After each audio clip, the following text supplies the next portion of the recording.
They explained why in a letter to the Speaker.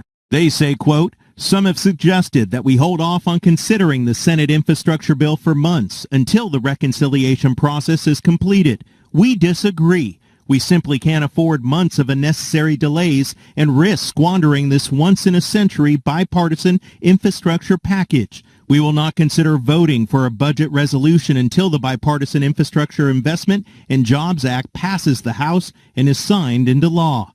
Republican lawmakers staunchly opposed that $3.5 trillion budget resolution already passed in the Senate and waiting action in the House. This proposal from the Democrats is a prescription for disaster in terms of the economy and in terms of those basic core values and principles of limited government and personal and fiscal responsibility. Meanwhile, we have a president in the White House and Democrats in Congress that are completely oblivious to the frustration the American people are feeling at this moment.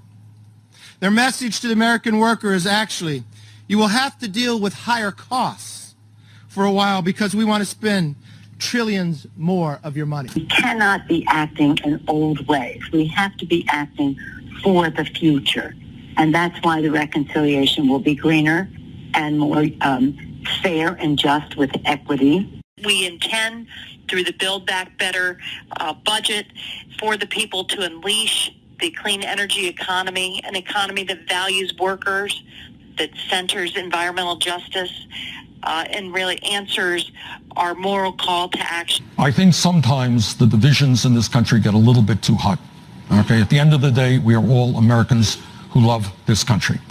And I also think, and the media plays not a good role in this, again, not just Fox, is we have a lot more in common than most people think we do. All right, poll after poll.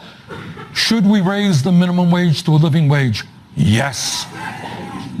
Should we rebuild our crumbling infrastructure? Yes. Should we make sure that our veterans get the health care that they have earned? Yes. All right. Should we make sure that we do not cut Social Security or Medicare or Medicaid? Should we give huge tax breaks to billionaires? You know, that's how most people feel. Sean, I am disappointed. In my opinion, we Republicans in the Senate keep finding new ways to lose on policy and to lose on politics.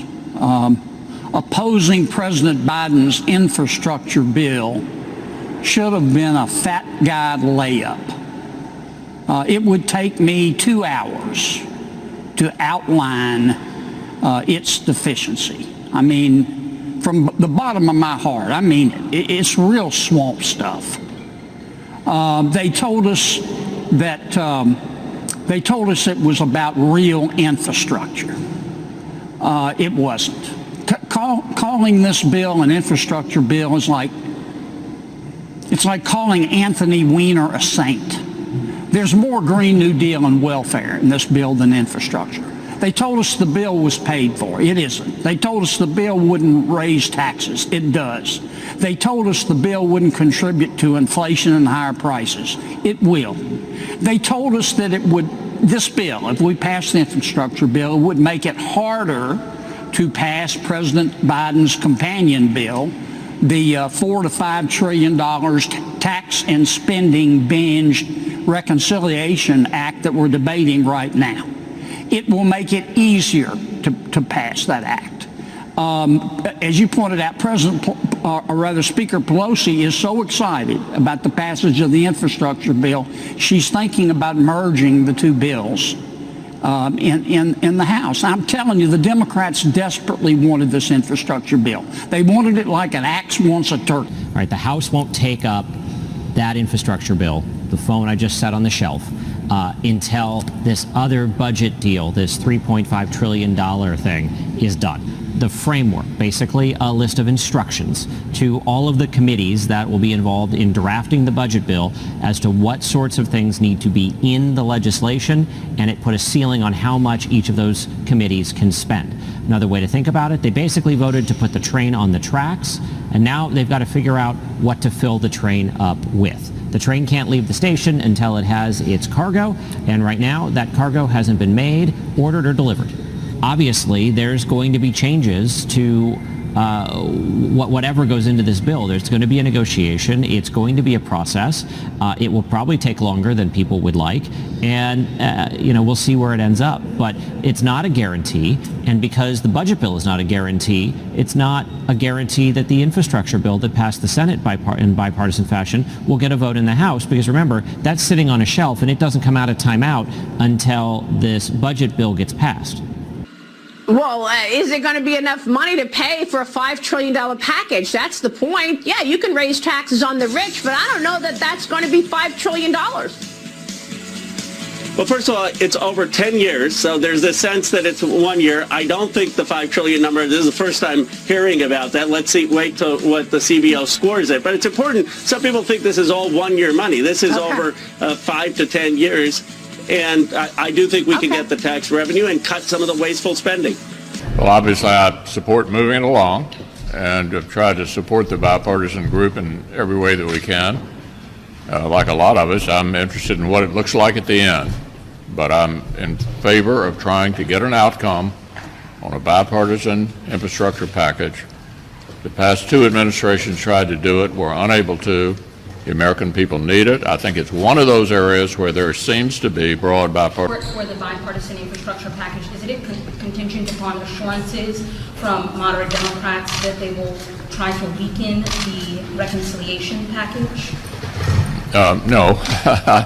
As we've said repeatedly, the infrastructure package stands on its own, by itself, and I intend to, and I think all of my members are going to judge it based on the package itself, not what may come next. They're two separate propositions. And that's a no on the eviction moratorium, just to button that down.